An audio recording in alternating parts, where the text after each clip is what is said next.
In this lecture, we are going to discuss about how we analyze a visual. When we talk about analysis, we basically indicate into the critical analysis, how we critically analyze a visual while making and also while we view the image. So this is one process where we put our planning under different category, and we see that how we are planning out a visual arrangement. So in that way, there are quite a few steps that we follow. If we go by the general process, if we are developing certain design, certain arrangement, keeping the viewer in mind, we of course like always do that, but sometimes the artist may feel that the user group or the viewer, those the artist is addressing at, we just feel that they can be less in number. We can also address a larger community, a larger user group. So it totally depends on whom we are aiming at. We can work for children as artists. We can also address to a older age group.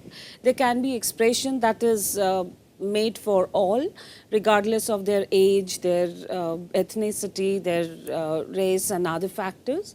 So one artist has to be a little more clear about which viewer group they're addressing at.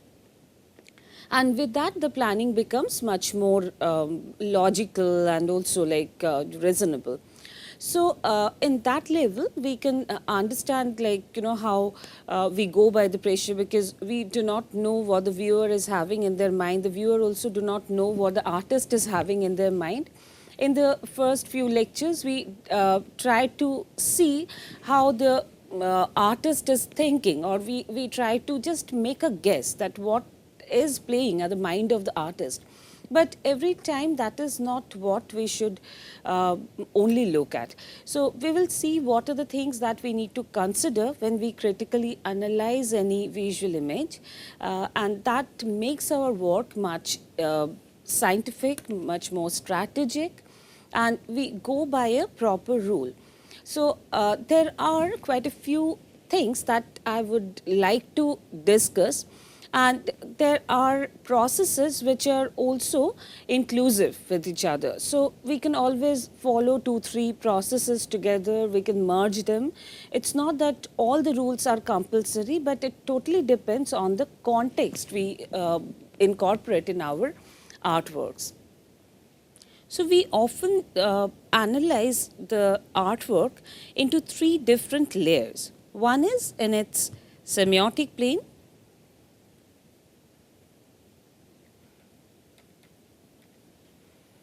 then in its iconic plane, and thematic plane.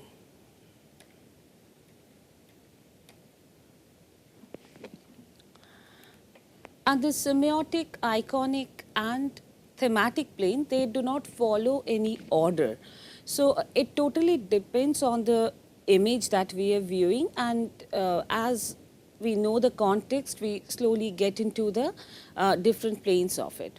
Now, the most interesting thing about the semiotic plane is that we do not need any information that is related to its thematic or the iconic plane. So if we look at an image, and we have no clue about the artist who has made it, or the time period when it is made in, or any other things, the medium that the artist must have used, or the size the artist must have used, then also in that condition we can simply go by the basic semiotic approach. Now, when we say what is the semiotic approach, this is also very basic, that how we approach towards certain thing with certain preconceived notion that we have in our mind, but most of the time we approach fresh. So when we are approaching afresh, what we incorporate, what we include in our vision is nothing but the basic knowledge that we have about the quality of line, the quality of texture, the quality of color, the color combination, the color use. There can be the kind of considerations about the form, what the formal qualities are. So that way we can analyze a whole visual and also get something out of it. We can enjoy it thoroughly without any clue of whoever has made it. So this is kind of a very qualitative understanding that we develop by just looking at it. And we approach it that way. So that tells us whether the artist wanted to create some illusion into the space, if there is at all any illusion that is getting created, how that is getting created, whether like the artist wanted to create a linear perspective or aerial perspective, or many other kind of possibilities are there. So what we have learned so far in our previous lectures, that has by now made us quite equipped that we can make understanding in the semiotic level. But we cannot only go by semiotic level in most of the cases, because maybe semiotic level is quite self-sufficient in that sense. But still we have certain other expectation, the expectation through knowledge. So with this particular knowledge, where we are approaching towards a basic principle and through the basic elements, we also need to know the history, the context, and that way it just happens that in the iconic level, what we see is that we end up talking about the basic symbols and the meaning, symbol specific meaning of certain images. Now, we may or may not have a knowledge of the symbols that are present there. For example, if we see a color combination which is with saffron and green in a color palette, maybe we have a bit of white and a pinch of blue also there, that may be associated with the Indian flag, and that will somehow inculcate patriotism to the mind of the Indian people. But that doesn't always mean that the same emotion will be generated to the people who are not familiar with this kind of a color scheme and they do not connect it with the nationalism. So that way things are very culture specific. Some particular color, for example, maybe when we pick up a color like black or white. Now, black is auspicious in some culture, black is also inauspicious in some culture, white is used for auspicious things in most of the cultures, and white is also inauspicious in some of the cultures. So that way, the identity, the associations and the meaning that we get out of it, when we conduct some visual analysis, they come into some specific meaning, and those meanings are iconic. One needs certain knowledge in that particular cultural field to understand that meaning. So that way, not all expressions are universal. So not always we can create a total analysis with the help of semiotic understanding, but we can always place it this way, that the semiotic understanding is done and then we need to acquire more knowledge to conduct more understanding to the iconic level. Similarly, in the thematic level, we need to have certain information from different sources. So when we say that there are sources of information, there are also three different sources that we usually talk about. So if our aim is to get the truth is we see things the way it is. So we know white as white, we know black as black, and so on. So this truth, to achieve this truth, we need to have quite a few steps. So the sources of truth is perhaps, one is from the direct experience,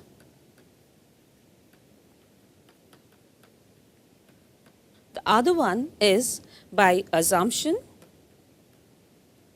What is this assumption? That we see the road is wet and then we guess that it rained last night. And then from the books, published materials,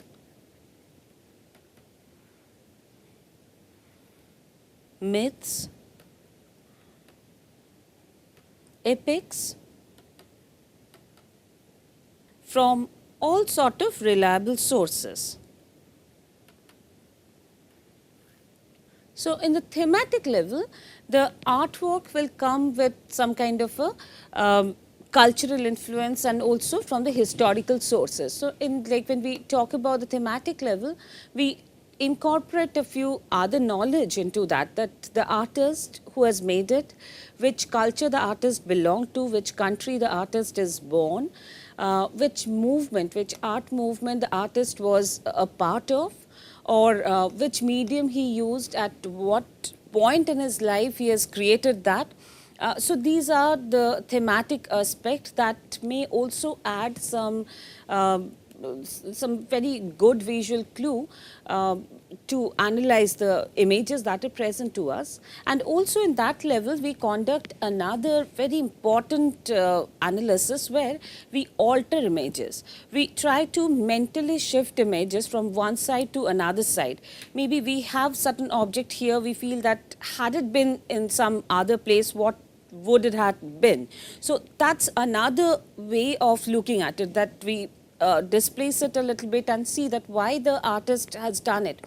So that way we try to justify the artwork, and also we try to understand the justification of each placement, each visual arrangement.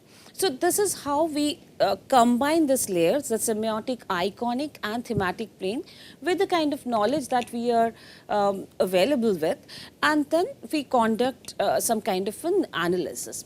But there are also other processes where things are much more analytical, where maybe if we just pick up the formal analysis, which is conducted in 4 steps by Feldman, that is another very popular visual analysis that is being made. So let's talk about all those aspects also.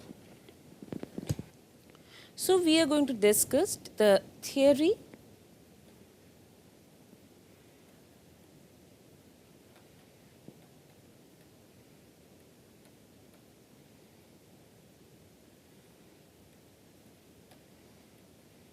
the tools,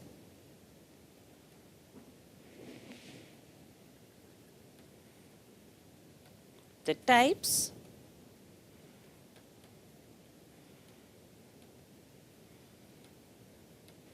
and the kinds.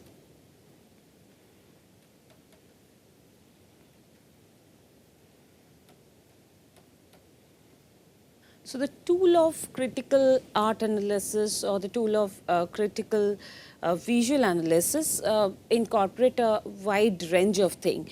So maybe somebody needs to be quite widely familiar with artworks. The more we develop our connection with the existing artworks, the more we become equipped to understand and visual things, because it's observation based, and the more we see, the more observant we become, and we cannot deny that primary tool that we carry with ourselves.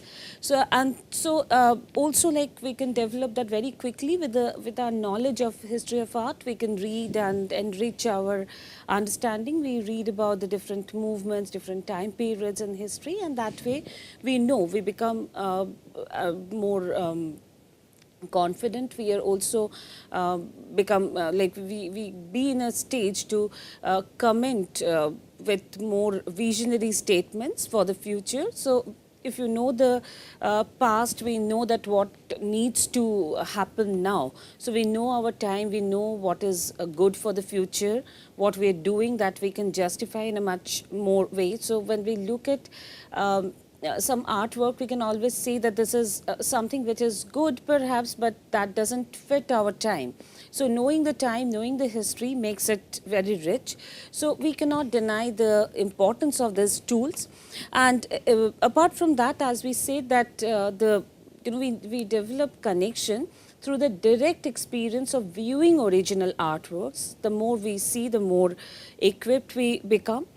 And then we also need to see reproduction with proper information from different sources, from books, from libraries, from internet, and from many different sources.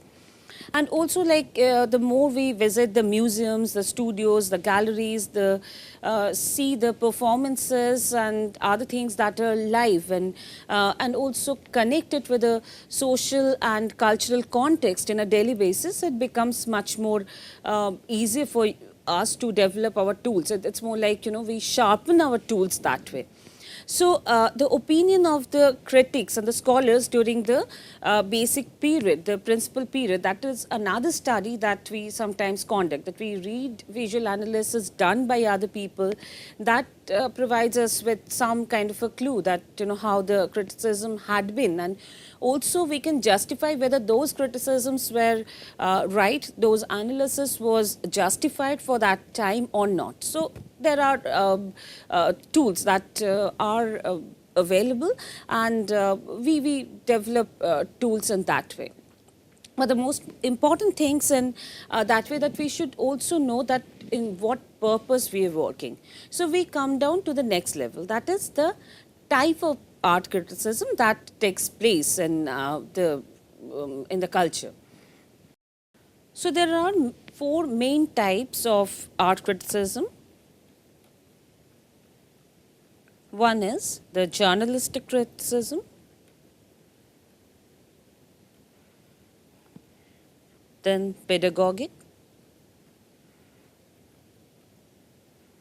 scholarly, and popular. In journalistic criticism, we try to produce a report. This is more like when we are more less judgmental. We just just produce a report that this is what is taking place, and as we write the journal, we try to report what is happening and how they are taking place, in which context this is put up.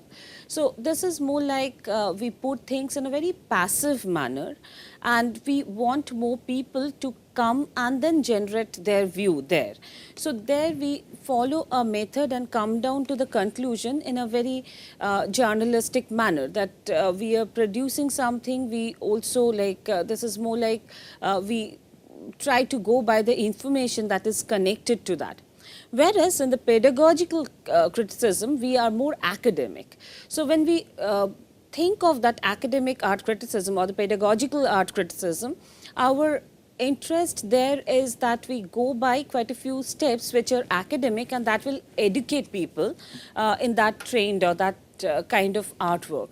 So when we talked about the semiotic level of art criticism, or like we put it as the layer, that is part of the pedagogical art criticism, because there we go by the educational method, and we are going to talk about that in a like more formal way when we conduct the other analysis. So it's like in the academic criticism, we make judgments which are also derivatives of the statements that is there. So it's more scientific and logical. This is research oriented, at the same time very clear and direct.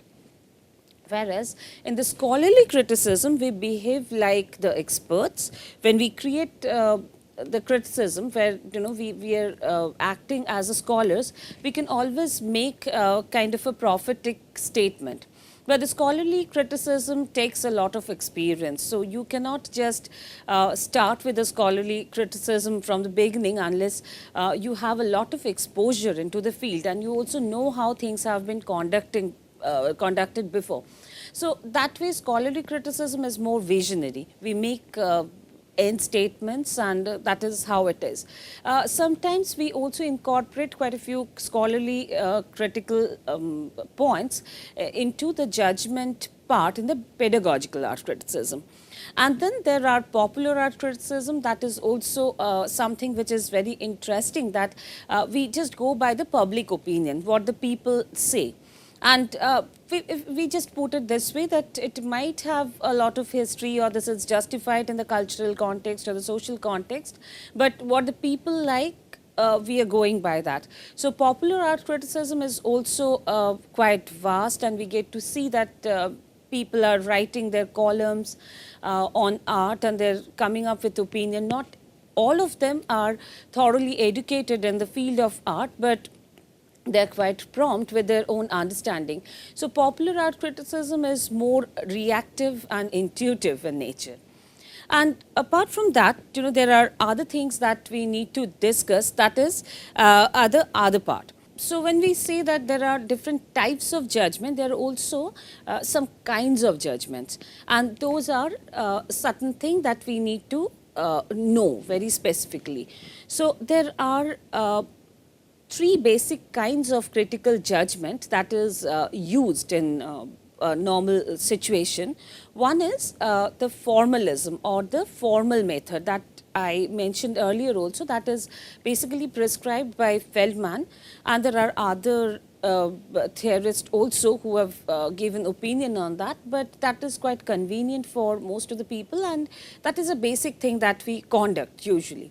So in that formalism or the formal art criticism, when we say that we are analyzing a visual in terms of its form, the formal arrangement, we go by quite a few steps. The steps are basically like when we go by the 4 steps method, we describe the thing, and that is like a passive description without any comment, any judgment. We just look at the visual image and we first describe what is there. So if we can associate certain part which are otherwise like not so non-objective, then we try to recognize them. We also try to read the visual arrangement without making any comment there. It's just the description. Sometimes we just pick up that particular step and put it in a description part, like when we are developing a museum catalog, for example, what we do that we show the painting and just write the description so that people get to see it, they find out things much faster. So that is a helpful tool, but that is only the first step of this formal analysis method. And the second step provides us with some freedom of analysis. So in that step, we analyze and we try to see what is there inside. So there we are prompt in dismantling certain part, putting them back, and as we were saying that we alter, we try to justify, and that is all about how we analyze them. Analysis is something, where this is very important to know that there are different approaches. People who believe in realism, they do not believe in reconstruction. So their thing is that whatever is there in nature, they will follow that. Whereas there are also some other opinion where we look at images as building blocks, they're units. So if they're units, and when we talk about visual harmony, that means the units are put together as building blocks and the image got constructed. So if somebody is believing in that construction of an image, they can also think of a reconstruction. So that's how we analyze, that's how we generate our opinion. And in the third step, we interpret, we try to get meaning out of things in our own ways as viewers. So in visual analysis, we try to interpret, we try to make meaning, we go by assumption.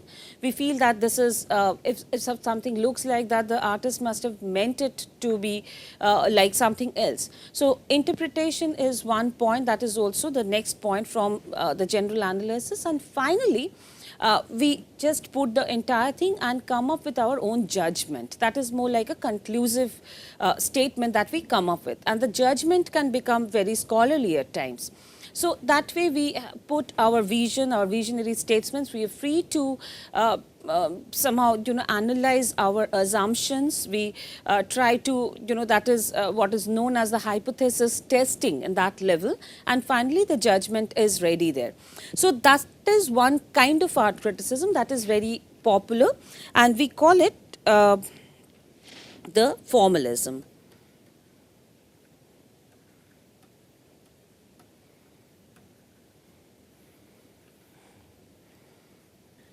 And there are two different criticism.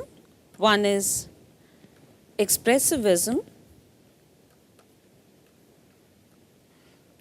and instrumentalism.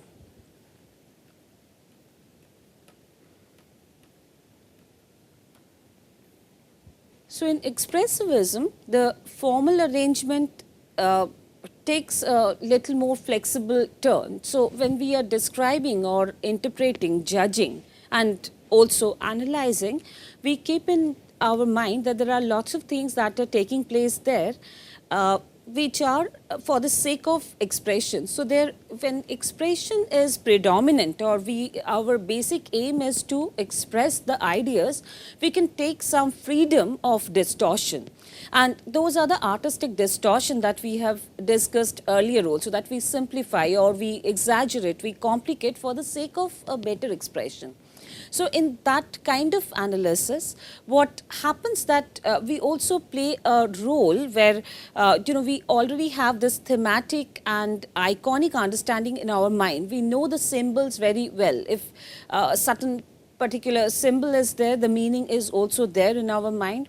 Or also in the thematic level, we know that the artist belongs to a particular group, which is perhaps American abstract expressionism or the German expressionism or post-impressionism and all those categories. So that knowledge tells us that these are the artwork where we cannot just go by the basic semiotic understanding, and if we say that a particular limb is overstretched, we cannot put it as the mannerist tendency in that way. But that is done for the sake of it. So it was done for the sake of expression. So we wanted the expression to be emphasized and heightened. So that way, expressivism is one tool and one kind of criticism that is like a genre. That way, there are many artists who would just see the artworks from the expressionistic point of view. At the same time, there is another art criticism which is also not very different from that, that is the instrumentalism. Instrumentalism is the concept where we are instrumental with a particular ideology. So you have a fixed ideology in your mind. So every time as a critic, when you are viewing the artwork, you have that particular ideology working in your mind. For example, if we are instrumental in Marxism, or we are instrumental in feminism. So every time we look at an artwork, we will have a point of view that will be indicative of that particular ideology. So anything we see, we will have a feminist point of view or the Marxist point of view. So that way, instrumentalism is all about the ideology that we are holding as the critic, as the visual reader, and we can come down to that kind of a solution that everything that is happening, I will see it from my point of view. So these are also different kind of art criticism. But the formal analysis steps that I'll write down for your information, and you can follow those steps and get amazing results. You can analyze all visuals with this knowledge. So I'll just write down the steps and you follow it.